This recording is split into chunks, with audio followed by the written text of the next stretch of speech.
Good morning, students.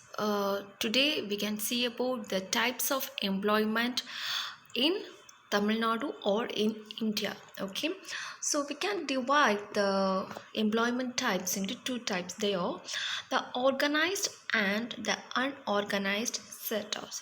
So first one is about the organized sector.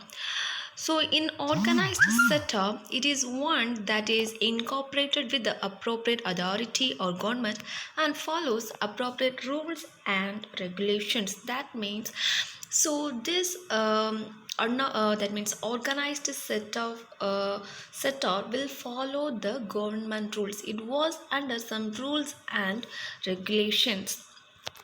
In short, organized setups are those which are deliberately planned, it was designed and sanctioned by competent authority. So organized setup was a planned setup, it was a designed setup, and it was sanctioned by competent authority. That means these types of employments was run under some certain rules and regulations. It was a planned job. That means it was a planned and designed employment. So like examples we can say like the central government jobs, then bank jobs, railways, insurance and industries, all these will comes under this organized sector. Okay, so this setup works according to certain rules and regulations given in the law. And here the organized sector have some processes and certain procedure. So this organized sector will follow some certain rules and regulations, and also it have certain process. It have to follow certain procedure, so no others can change the rules, or no one have the rights to change the rules. So the peoples who is working under the organized sectors are all are equal. So nobody, if the salary for the one man who is working in the bank was same like that of the man who was working in the other bank, right? So it was following certain rules and regulations. And also we can say this organized setup as a secure job. Here, the employees in this sector are provided with the job security and receive higher wages than those of the unorganized sector. So, the people who are working in this organized sector are having they are having a better salaries. They are paid with the high wages. That means they are getting high salaries. They are having more benefits than the unauthorized sector. They have pensions, they have PF like that. So they are the very secure job. That means the persons who was working in the unauthorized organized sector will have the um, uh, uh, better security in job. So organized gives good salary, then they have fixed working hours, paid holidays, and provides medical allowances and insurance also. So here the people will get the what are the benefits of the working in organized sector. The people will get good salary, and they have a fixed working day. That means there will not be any fluctuations. That means if they have to working for in a week, they have to work for 5 days, means they can they have to work only for 5 days. They no need to work for 6 days. They will not say tomorrow you have to come, like that they won't say. Okay, because he have only fixed working days. Government, all the government holidays, or they will get holidays like that. And also these holidays will be paid holidays. So the government workers have the paid holidays, and also they're having medical allowance, then they have insurance, all this. So only they are saying this government jobs are the secure jobs. They are the better jobs than the private jobs. Okay, so this is about the organized sector. So other than that will comes under the unorganized sector. That means the people who are working for daily wages in private what private companies or private workers, all this will comes under the unorganized sector. The unorganized sector of the economic characterized by the household manufacturing activity and small scale industry. So it was categorized based on the manufacturing activity, and also based on the small scale industry, the people who are working in the small scale industry, small private institutions, and small manufacturing companies. All these will come under the unorganized sector.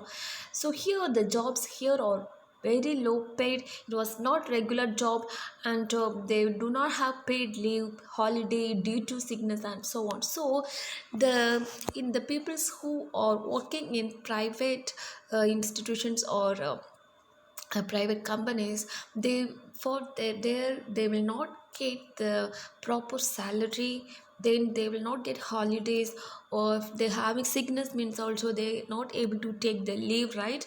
So these are the some difficulties of the unorganized sector. You can now guess, during these lockdown periods, the people who are working in government, even they don't have any uh, they no need to go do any work means also they are getting the salary. But see the others, like who are working in the private institutions or any other thing, they are not getting the salary, and they are they are struggling more in this lockdown period, right? So these are the major differences between the organized sector and inorganized sector. So organized sector means it was the set of this job was organized sector means here this job was based on certain rules and regulations. It has some formal procedure. So all the government schools, sorry, government jobs, then bank jobs, railway jobs, all this will comes under this organized sector. And organized sector is a secure job having a high salary, all the facilities like insurance, medical allowances, then paid holiday, all these facilities, all these benefits will be get in the organized sector. But the unorganized sector means the people who are working under the private institutions or private companies, manufacturing companies, small scale companies, then daily wages like drivers, then the people who are selling some products in the street, all this will come under the unorganized sector. So here we will get very low salary, and here there will be we won't get any leave. If we are sick means also we won't get any leave, and like that the salary will be irregular, all that. Okay, so all these will come under the unorganized sector. Then we can again according to the economic activities, we can divide the sector into public sector and the private sector. So these are the differences between the public sector and the private sector. So economic activities are classified into public and private sector based on who owns asset and is responsible for the delivery of service. So here, so public sector means like a government, like a local government, the central government, and nationalized industries. All this comes under the public sector. So that means the services provided by the government, that is was that will comes under the public sector. Private sector means like unincorporated, incorporated franchise, all these will comes under the private sector. Like means the international companies, then normal one big business industries, all this will comes under the private sector. Here public sector means here the that means the salaries, the like government jobs. Okay, so here the all the salaries or all the benefits will come from the government, right? And who was the owner of that public sector? A government. But in private sector means the owner of the company. If TCS means the owner of the company will give the salary, right? So all the profits will goes to whom? Owner. In public sector, all the profits will goes to the um, will goes to the government. In private sector, all the profit or all the benefits will goes to the owner of the company, of the private company. So here the difference means, here the public sector it was based on the service motive, but the private sector it was based on the profit motive. Yes, so public sector means, we have more, not only the government jobs, means we can include like railway jobs, then we can include like BSNL jobs, then electric, um, right? So electric jobs, so all these will comes under the government, that means public jobs which was owned by the government. And here these jobs are based on the service motive, but the public sector means the private sector means they are the international companies, all these are based on the profit motive. Here in public sector, government owns the assets. So yes, already I said, so here the asset, that means the profits all was owned by the government. But here in private sector, all the asset, all the profits were owned by only the private individuals. And here the wages are paid by the government. So in public sector, the wages means salaries are paid by the government, but in private sector the salaries will be paid by the private company owners or private management. Okay, so these were the differences between the public sector and the private sector. So some examples of private public sector means NLC, SAIL, BSNL, all these are the examples of public sector. And the private sector means TVS Motor, Ashok Leyland, Tata Steel, all this will come under the private sector. All these are the private companies, and all these are the government companies. Okay, so this is about the private and public sector. Then we can say about the employment trends in Tamil Nadu.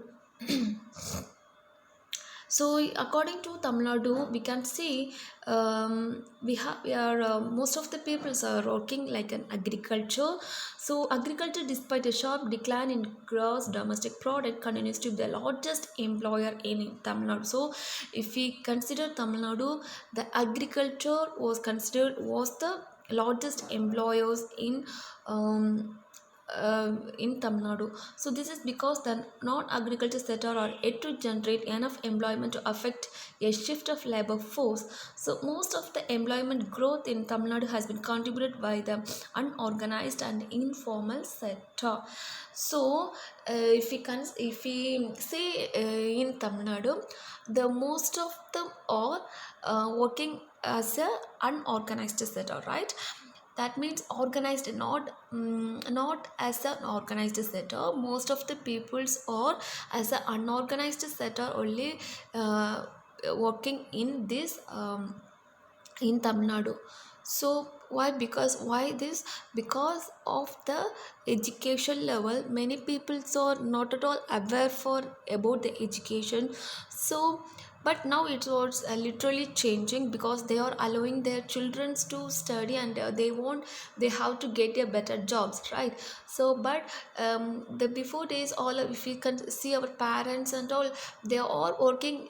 Not all the parents, but here's our grandparents. And if you see about some many villages sites, all they are working like an agriculture and daily wages. And they are selling some products like shops. Then they are drivers. So all these are the unorganized sector. So if you see about Tamil Nadu, most of the economic benefits are coming from the unorganized sector. Okay, so this is about the employment trends in Tamil Nadu, and also this is about the employments about India. So here today we learn on two types of sector: organized and unorganized. Under unorganized, we see about the private and public, and also employment trends in Tamil Nadu. So okay guys, this is the chapter is over. So we can study the question answers and in the later classes. Okay, guys, thank you.